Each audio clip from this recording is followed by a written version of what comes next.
এই হচ্ছে আমার এইখানেও মাশাআল্লাহ দুইটা বেবি। তো এরাও ছোট, বাট এদেরকে আমি একটু ভালোভাবে দেখে যাই, যেহেতু আমি 2-3 দিনের জন্য ঢাকা চলে যাচ্ছি, আবার 2-3 দিন পরে আসবো। তো এরা এখনো বেশ ছোট মাশাআল্লাহ। তো যাই হোক, আমি ছোট বড় জানি না, বাট এগুলো আমি ভাই পরিষ্কার করে দিয়ে যাই, হ্যাঁ, যাতে কোনোভাবে গাইস ওই পোকা না হতে পারে। আমি পোকারে প্রচণ্ড পরিমাণ ভয়, কারণ কবুতরের বাচ্চারা একেবারে গিলে গিলে খায়। তো আমি গাইস কোনো রকম কাঠি কুটা রাখি নাই এখানে। অ্যান্ড জীবাণুনাশক মাস্ট বি ভাই স্প্রে করবেন দাঁড়ান।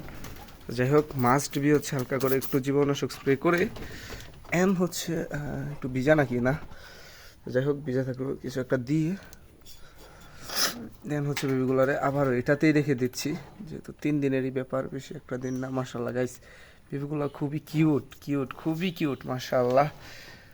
দেখি বাবা, সরো, সর ভাই, বেবি শরীরে লাগবো তোরে ভাই, আগে বের করে নেই, তুমি সরো। আরে ভাই এমন কেন করতেছো, আমি তো চলেই যাব।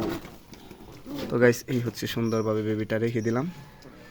এখন আশা করি আর কোনো সমস্যা হবে না। মাশাল্লাহ, তো বসলেই হলো, এখন বসে যাক।